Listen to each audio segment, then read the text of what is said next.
ለክለባችን አርሰናል በጣም ጥሩና አስደሳች የሚባል የዝውውር መረጃ ትላንትና ምሽት ተሰምቷል። ይሄ መረጃ እንግዲህ ብዙዎቻችሁ በጣም መስማት የምትፈልጉት መረጃ ነው። እኔም በጣም ካስደሰቱኝ መረጃዎች ትላንትና ምሽት ስለ አርሰናል ከወጡ መረጃዎች ትልቅ የምለው የዝውውር መረጃ ነው።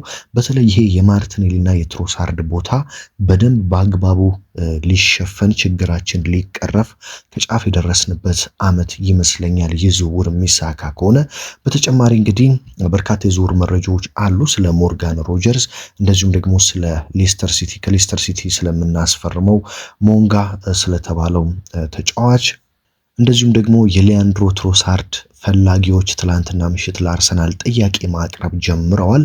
እነማን ናቸው የሚለውን በሌላ በኩል በብሔራዊ ቡድን ዘንድሮም የአርሰናል ተጫዋቾች አልተቻሉም። ስለ ካይ ሃቨርትዝ፣ ስለ ማርቲን ኦዴጋርድ እና በጣም ትልቅ ዜና ደግሞ ስለ ዴክላን ራይስ የምናነሳ ይሆናል። ስለነ ሳንድሮ ቶናሊ የመሰሉ ተጫዋቾችም በዝውውሩ ላይ ያሉ አዳዲስ ጉዳዮችን እናነሳለን።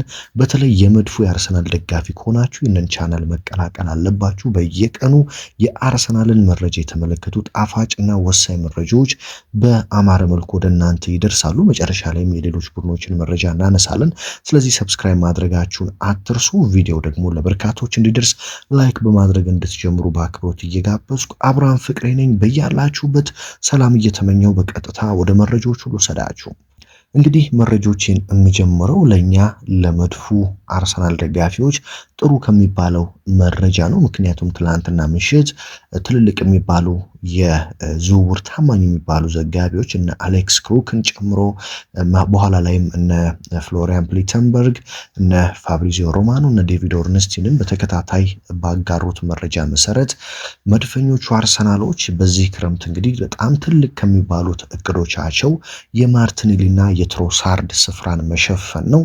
በተለይ ሁለቱም ተጫዋቾች ከአርሰናል ቤት የመልቀቅ እጣ ፈንታ ተጋርጦባቸዋል። ትሮሳርድም ማርቲኔሊም ምናልባት በአርሰናል ቤት የመመልከታችን እድል ካሁን በኋላ ጠባብ ስለሚሆን ታዲያ ትላንትና ምሽት የወጣው በጣም ጥሩ መረጃ ምንድን ነው?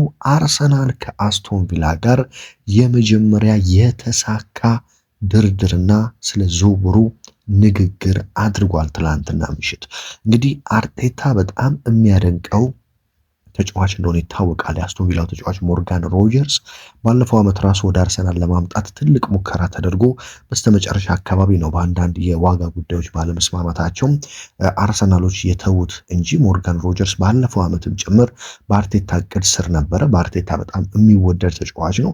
ሞርጋን ሮጀርስ ትልቁ ነገር ደግሞ ምንድነው? ቨርሳታይል የሆነ ተጫዋች ነው። እንዳልኳቸው አሁን ለምሳሌ ኤብሪቼ ኢዜ በአርሰናል ቤት በበርካታ ቦታዎች መጫወት ይችላል። ልክ እንደ አጥቂ አማካኝ ወይም አታኪንግ ሚድፊልደር ታጫውቱቻላችሁ ኢብሪች ኢዜን። ከፈለጋችሁ ደግሞ በግራ በኩል ዘንድሮ ሲጫወት እንደነበረው በነ ማርቲኔሊና ትሮሳርድ በኩልም አሰልፋችሁ ማጫወት ትችላላችሁ። ሞርጋን ሮጀርስም እንደዚህ አይነት ተጫዋች ነው። አንደኛ በ10 ቁጥር ወይም ደግሞ በአታኪንግ ሚድፊልደር በአጥቂ አማካኝነት መጫወት የሚችል ተጫዋች ነው። ከዛም በተጨማሪ ደግሞ በግራ መስመር ማጥቃት በጣም የተዋጣለት ተጫዋች ነው። ልክ እንደሌሎቹ አንድ ቦታ ሲጫወት ብቻ ጥሩ ነው የምትሉት አይደለም። በሁለቱም ቦታ ሲጫወት በጣም ምርጥ የሆነ ተጫዋች ነው። ገና ደግሞ ቀጣይ ዓመት ነው 24 ዓመቱን የሚይዘው። አሁን የ23 ዓመት ወጣት ነው። ስለዚህ ለረጅም ጊዜ አርሰናልን ማገልገል ይችላል። ታዲያ ትላንትና ምሽት በአስቶን ቪላ እና በአርሰናል መካከል ጥሩ የሚባል ንግግር ተደርጓል። የአስቶን ቪላዎች ትልቁ ጥያቄ ምንድን ነው? ከሞርጋን ሮጀርስ ከ80 እስከ 100 ሚሊዮን ዩሮ የሚጠጋ ገንዘብ ይፈልጋሉ። ምክንያቱም አሁን ላይ አስቶን ቪላዎች ፋይናንሻሊ በጣም ችግር ውስጥ ነው ያሉት። ተጫዋች እንደልባቸው ማስፈረም አይችሉም። ገንዘብ ወጪና ገቢያቸው ያው ፋይናንሻል ፌር ፕሌይ ታውቁታላችሁ። ልክ ባርሴሎና እንደገባበት አይነት ችግር ውስጥ ለመግባት እየተንደረደረ የሚገኝ በጣም የገንዘብ ችግር ያለበት ቡድን ነው አስቶን ቪላ። ስለዚህ አርሰናል ከ80 እስከ 100 ባለው ውስጥ ለአስቶን ቪላ የሚያቀርብ ከሆነ አስቶን ቪላዎች ለመሸጥ ይገደዳሉ። በተለይ በአርሰናል እና በሞርጋን ሮጀርስ መካከል ምንም የፐርሰናል ተርም ወይም ደግሞ የግል ጥቅማ ጥቅም ጉዳይ ችግር እንደማያመጣም አሌክስ ክሩክ እንግዲህ ትናንትና ምሽት አስነብቧል። ምክንያቱም ሞርጋን ሮጀርስ ሙሉ በሙሉ አርሰናልን ለመቀላቀል ክፍት ነው። ወደ አርሰናል መምጣትና ለአርሰናል መጫወት ይፈልጋል። ስለዚህ ትልቁ ጥያቄ የሚሆነው የተጫዋቹ ጉዳይ ሳይሆን የክለቦች የእርስ በርስ ስምምነት ስለሆነ ትላንትና አርሰናል የመጀመሪያ ዙር ጥሩ የሚባል ንግግር አድርጓል። በቀጣይ ቀናት ደግሞ እንግዲህ ይፋዊ የዝውውር ጥያቄ ለማቅረብ ዝግጅት እንደተጀመረ ትላንትና ምሽት ተዘግቧል ማለት ነው። ያው የዝውውር መስኮቱ እንግዲህ በእኛ ሰኔ 10 ነው የሚከፈተው። አሁን የመረጃ ወደ እናንተ የሚደርሰው ሰኔ 1 ነው። ከ9 ቀናት በኋላ በይፋ የዝውውር መስኮቱ ይከፈታል። ስለዚህ መድፈኞቹ አርሰናሎች ሞርጋን ሮጀርስን ወደ አርሰናል ለማምጣት ትልቅ የሚባል እርምጃን መራመድ ችሏል። እዚህ ጋር እንግዲህ ከሌስተር ሲቲ የሚመጣ ተጫዋች አለ። ከዚህ ሞንጋ የሚባለው ተጫዋች የሌስተር ሲቲ በጣም ገና ቲኔጀር በጣም ታዳጊ ተጫዋች ነው፣ ገና ልጅ ነው። ታዲያ አርሰናል ከዚህ ተጫዋች ጋር በግል ጥቅማ ጥቅም ጉዳይ ሙሉ በሙሉ ተስማምቷል። አሁን ከሌስተር ሲቲ ጋር ነው በገንዘብ ጉዳይ እየተነጋገረ የሚገኘው። ታዲያ እዚህ ጋር አርሰናል የሚያስኬደው አንድ ጥሩ የሚባል ስትራቴጂ አለ። ሞርጋን ሮጀርስን ያመጣል፣ ከዛ ሞንጋን ያመጣል። ሮጀርስን ቋሚ አድርጎ በዛ ቦታ ያሰልፋል። ከዛም በኋላ ደግሞ ይሄ ሞንጋ የተባለውን ወጣት ተጫዋች እንደ ተቀያሪ ተጫዋች ይጠቀመዋል። ኤብሪቼዜንም ከሞርጋን ሮጀርስ ጋር እያቀያየረ መጠቀም ይችላል። ሞርጋን ሮጀርስን ያመጣል፣ ከዛ ኤዜን ወደዛ እየወሰደ በጣም እያቀያየረ ይጠቀማል። በእነዚህ ዓመታት ውስጥ ኤብሪቼዜ እንደምታውቁት አሁን ወደ 28 ዓመቱ ላይ ነው የሚገኘው። 1 ዓመት ወይም 2 ዓመት በኋላ ወደ ማርጀቱ ስለሚገባ ይህ ደግሞ ከሌስተር የመጣው ተጫዋች የዛኔ በጣም ወደ ወጣትነቱ ስለሚመጣ በኤዜ ቦታ ሮጀርስን ታመጡና 10 ቁጥር ላይ ይህንን ተጫዋች በክንፍ ላይ የማጫወት እድል ይኖራችኋል ማለት ነው። ስለዚህ አርሰናል እየሰራ የሚገኘው በጣም ለረጅም ጊዜም እቅድ ነው ማለት ነው። እንግዲህ ይህን በዚሁ በተያያዘ መረጃ ሊያንድሮ ትሮሳርድን የሚፈልጉ ቡድኖች ለአርሰናል ጥያቄ ማቅረብ ጀምረዋል። በተለይ የትሮሳርድ ትልቁ ፈላጊው የቱርኩ ቤሽኪሽታሽ እንደሆነ ተሰምቷል። ቤሽኪሽታሽ በዚህ ክረምት ትልቁ ፍላጎታቸው ሊያንድሮ ትሮሳርድን ወደ ቱርክ ሱፐር ሊግ ማምጣት ነው። ለአርሰናልም ይፋዊ ጥያቄ ለማቅረብ ዝግጅታቸውን ጨርሰዋል። አርሰናል ከትሮሳርድ ከ20 እስከ 25 ሚሊዮን ፓውንድ የሚጠጋ ገንዘብ እንግዲህ ማግኘት ይፈልጋል። ከቤሽኪስታሽ በተጨማሪ ሊያንድሮ ትሮሳርድን የጣሊያኑ ክለብ ኢንተር ሚላን፣ የፕሪሚየር ሊጉ ክለብ አስቶን ቪላ እንደዚሁም ደግሞ የስፔን ላሊጋው ክለብ አትሌቲኮ ማድሪድ ትልቆቹም ፈላጊዎቹ ናቸው። ስለዚህ ትሮሳርድ ከነዚህ ወደ አንዱ ያመራል ተብሎ ይጠበቃል። ቤሽኪስታሽ ግን የተጠየቀውን ብር ሊከፍል ስለሚችል ምናልባትም ትሮሳርድን በቱርክ ሱፐር ሊግ ልንመለከተው እንችላለን በቀጣይ ዓመት ማለት ነው። የመድፉ የአርሰናል ተጫዋቾች በሀገራቸው አልተቻሉም። እንግዲህ የምታስታውሱና ትዝ የሚላችሁ ከሆነ በሀገራት የዓለም ዋንጫ ማጣሪያ ላይ በጣም የአርሰናል ተጫዋቾች ድንቅ ጊዜ ነበር ያሳለፉት። ለምሳሌ ቪክተር ዮኬሬሽን ማንሳት እንችል ነበር። ሀገሩን እንግዲህ ከረጅም ዓመታት በኋላ ለዓለም ዋንጫ አሳልፏል ስዊድንን። ቪክተር ዮኬሬሽ በጣም ወሳኝ ግቦችን በማስቆጠር ማለት ነው።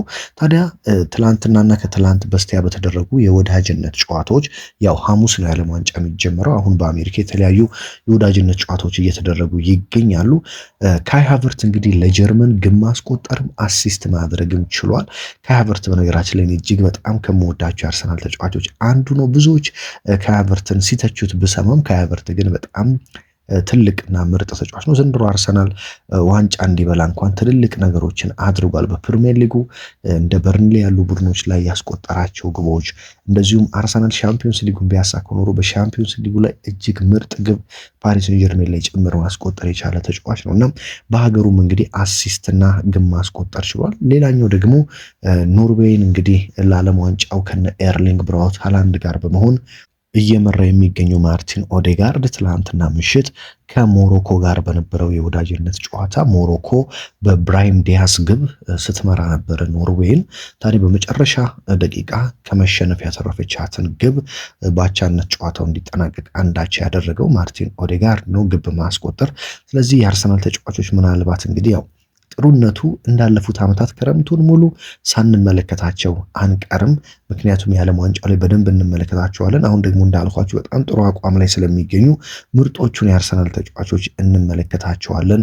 እነ ኦዴጋርድን፣ እነ ካይ ሃቨርትን፣ እንግሊዝ ብሔራዊ ቡድን ደግሞ በሙሉ የአርሰናል ተጫዋቾች በሏቸው ከኦሳካ፣ ዴክላን ራይስ፣ ኤብሪቺ ኢዜን የመሰሉ ተጫዋቾችን እንደዚሁም ስፔን ላሊጋ በስፔን ብሔራዊ ቡድን እንደ ዴቪድ ራያ ያሉ ተጫዋቾችን ሚኬል ሜሪኖን የመሰሉ ተጫዋቾቻችንን እንመለከታቸዋለን። ወደ ዲክላን ራይስ እንግዲህ መረጃ ስወስዳችሁ የእንግሊዝ ብሔራዊ ቡድን አሰልጣኝ ቶማስ ቱሄል ዲክላን ራይስ የእንግሊዝ ብሔራዊ ቡድን ምክትል አምበል መሆኑን ትናንትና በይፋ አሳውቀዋል። ስለዚህ የእንግሊዝ ብሔራዊ ቡድን ምክትል አምበል ዴክላን ራይስ እንዲሆን ተወስኗል ማለት ነው። በአርሰናልም ቤት እንግዲህ በርካታ ጨዋታዎችን ዘንድሮ በአምበልነት ጭምር ሲረከብና ሲመራ ተመልክተነዋል። ስለዚህ ዴክላን ራይስ ይሄ ወደ መሪነት ቡድን ወደ መቆጣጠር እየመጣ እየበሰለ ይገኛል። በቀጣይ ዓመታት እንግዲህ እንደኔ የማይቀሩ ከምላቸው ነገሮች አንዱ በአርሰናል ቤትም አምበል ሆኖ መድፈኞቹን ሲመራ ከምንመለከታቸው ተጫዋቾች አንዱ ዴክላን ራይስ ይሆናል ብዬ የምጠብቀው ተጫዋች ነው። እንግዲህ በዚህ ወደ ዝውውር መረጃ ስመልሳችሁ ከመውጣታችን በፊት ስለ ሳንድሮ ቶናሊ ያው ብዙዎቻችሁ ጠይቃላችሁ ብዬ አስባለሁ። የሞርጋን ሮጀርስ እና የሞንጋ ዝውውር እንዳለ ሁሉ አርሰናል እንግዲህ ሳንድሮ ቶናሊንም ለማምጣት ይፋዊ ጥያቄ ለማቅረብ ዝግጅት ላይ ነው የሚገኘው። እንግዲህ ሞርጋን ሮጀርስንም ሳንድሮ ቶናሊንም በጣም ብዙ ቡድኖች ነው የሚፈልጓቸው። አርሰናል ብቻ አይደለም፣ ማንቸስተር ሲቲ፣ ፓሪስ ሰን ጀርሜን፣ ማንቸስተር ዩናይትድ በስፔን የሚገኙ በርካታ ቡድኖች ጭምር የነዚህ ተጫዋቾች ፈላጊ ናቸው። ስለዚህ አርሰናል አንድ ትልቅ ነገር ይጠበቅበታል። እንዳለፉት ዓመታት ዝውውሮችን ማንዛዛት የለበትም። ያው እንደምታውቁት የማይካደ ነገር ነው። የአርሰናል ዝውውር ብዙ ጊዜ የተጓተተ ዝውውር ነው። አርሰናል በቬንገርም ጊዜ በኡናይ ኤምሬም ጊዜ በአርቴታም ጊዜ ጭምር ቶሎ የተጠናቀቁ ዝውውሮች እንደ ኤዜ ያሉ ዝውውሮች ናቸው፣ እንደ ዙቤሜንዲ ያሉ ዝውውሮች ናቸው እንጂ በጣም ረጅም ጊዜ ይወስዳሉ የአርሰናል ዝውውሮች። ስለዚህ አሁን ላይ ግን ሁሉም ቡድኖች መጠናከር ይፈልጋሉ። በፕሪሚየር ሊጉ ዩናይትድ ወደ ፉክክር መመለስ ይፈልጋል። ማንቸስተር ሲቲ አሰልጣኝ ቀይሯል፣ ጥሩ ተፎካካሪ ቡድን መሆን ይፈልጋል። ቼልሲ አሰልጣኝ ቀይሯል፣ ሊቨርፑል አሰልጣኝ ቀይሯል፣ ጥሩ ተፎካካሪዎች መሆን ይፈልጋሉ። ስለዚህ ሁሉም የፕሪሚየር ሊግ ቡድኖች ቡድናቸውን ለማጠናከር ስለሚሯሯጡ ስፔንም ላይ ብትመለከቱ ባርሴሎና በተከታታይ 2 ዓመት ላሊጋውን ቢበላም ሻምፒዮንስ ሊጉን መብላት አልቻለም። ስለዚህ ቡድኑን ያጠናክራል። ሪያል ማድሪድ ባለፉት ዓመታት ሻምፒዮንስ ሊግንም ላሊጋንም መብላት አልቻለም። ከፍተኛ ውድቀት ላይ ነው የሚገኘው። እነሱም ራሳቸውን ለማሻሻል በጣም ይሮጣሉ። ስለዚህ ዓለም ላይ ያሉት ሁሉም ቡድኖች አሁን ራሳቸውን ለማሻሻል የሚሯሯጡበት ጊዜ ነው። ስለዚህ አርሰናል እንደዚህ አይነት ሰዓቶች ላይ ተጫዋቾችን እንዳይነጠቅ መፍጠን አለበት። እንዳለፉት ዓመታት ትንሽ የመዘግየት ነገር የሚታይ ከሆነ አርሰናል ወሳኝ ተጫዋቾቹን በተለይ ሊያስፈርማቸው የሚፈልጉትን እንደ ሞርጋን ሮጀርስ እንደ ሳንድሮ ቶናሊ ያሉ ተጫዋቾችን ሊነጠቅ ስለሚችል መድፈኞቹ በጣም እዚህ ጉዳይ ላይ መፍጠን አለባቸው የሚል ከፍተኛ እምነት አለኝ። አርቴታም እንግዲህ አሁን ላይ በጣም ጥሩ የሚባል አሰልጣኝ ነው። በተለይ ፕሪሚየር ሊጉን ዋንጫ ከበላ በኋላ ከፍተኛ መረጋጋት ላይ የሚገኝ አሰልጣኝ ስለሆነ ነገሮችን በፍጥነት የሚፈልጋቸው ተጫዋቾች ላይ ውሳኔን ያሳልፋል ብዬ አስባለሁ። አንድሬ ቤርታም ልክ እንዳለፈው ዓመት የአርሰናል ደጋፊዎችን እኛን በማስደሰት ጥሩ ጥሩ ዝውውሮችን ያሳየናል ብዬ ጠብቃለሁ። በዚሁ እንግዲህ በዝውውር መረጃ ላይ ስላሉ ሌሎች መረጃዎች ልንገራቸው። የሌሎች ክለቦችንም ዝውውር መረጃዎች ቀጣይ ዓመት የአርሰናል ተፎካካሪ የመሆን እድል ማን ያለው የሚለውን ለማወቅ እንደምትፈልጉ አስባለሁ። ስለዚህ ሌሎች ዝውውሮችን ስነግራችሁ የማንቸስተር ሲቲው በርናንዶ ሲልቫ ወደ ባርሴሎና የማቅናቱ ነገር እየሰፋ መጥቷል። ባርሴሎና ይፋዊ ጥያቄ አቅርቦለታል ለበርናንዶ ሲልቫ። በርናንዶ ሲልቫ ግን እንግዲህ እስካሁን ድረስ ውሳኔውን አላሳወቀም። ከዓለም ዋንጫው በኋላ ሁሉንም እንመለከታለን ሲል ተናግሯል። ማንቸስተር ዩናይትድ የኒውካስትሉን ሃልን ለማስፈረም ተከላካዩን ከፍተኛ እንቅስቃሴ እያደረገ ነው። ነገር ግን ኒውካስትሎች ተጫዋቹን ላለመሸጥ እያሰቡ ይገኛሉ። ምክንያቱም በጣም ብዙ ገንዘብ እናገኝበታለን ካቆየ ነው በሚል እያመኑ ስለሆነ ሃልን ለማቆየት ሉዊስ ሃልን እንግዲህ ከፍተኛ ጥረት እያደረጉ ይገኛሉ። ፓሪስ ሰን ጀርሜን ቪቲኒያና ጃኦ ኔቬስ በፍጹም የማይሸጡ ተጫዋቾች ናቸው ሲል ለሪያል ማድሪድ እንዳሳወቁም ተሰምቷል። ሪያል ማድሪድ እንግዲህ አንዳቸውን ወይ ቪቲኒያን ወይ ኔቬስን ቢያስፈርም ይፈልግ ነበር። ነገር ግን ፓሪስ ሰን ጀርሜን የፕሮጀክቴ እቅድ ናቸው፣ የረጅም ጊዜ እቅዶቼ ናቸው፣ በፍጹም አለቃቸውም ብሏል። ባየር ሙኒክም ሚኬል ኦሊሴን አለቅም ቢልም ሪያል ማድሪድ ግን በቀጣዮቹ ቀናት 150 ሚሊዮን ዩሮ የሚጠጋ ገንዘብ ለሚኬል ኦሊሴ ያቀርባል ተብሎ ይጠበቃል ማለት ነው። እንግዲህ ለጊዜው በዛሬው ዕለት ያሉት የዝውውር መረጃዎች ይህንን ይመስላሉ። በየቀኑ እንግዲህ አሁን ጊዜው የዝውውር ነው። መረጃዎች ቶሎ ቶሎ ይወጣሉ። ክለባችን አርሰናልም በርካታ ተጫዋቾችን ለማምጣት ከፍተኛ እንቅስቃሴ እያደረገ ነው። እናንተም መረጃዎቹን ለመከታተል በዋነኛው በዚህ ቻናልም በሁለተኛው ቻናልም እየገባችሁ መከታተል ትችላላችሁ። መረጃዎች በየቀኑ ስለሚለቀቁ እየገባችሁ ቼክ ማድረግ አትርሱ። ሰብስክራይብ አላደረጋችሁ ሰብስክራይብ ይደረግ። ሰብስክራይብ አድርጋችሁ ደግሞ የኔ ቤተሰብ የሆናችሁ ለረጅም ጊዜ የምትከታተሉኝ ልክ እንደ ቤተሰብ የማያችሁ እንግዲህ ተከታዮቼ ከልብ ከልብ ላመሰግናችሁ እወዳለሁ። በሌላ ወሳኝ መረጃ በሌላ ወሳኝ ጥንክር እስከምንገናኝ ድረስ ደግሞ በያላችሁበት ሁሉ ሰላም ተመኘሁላችሁ።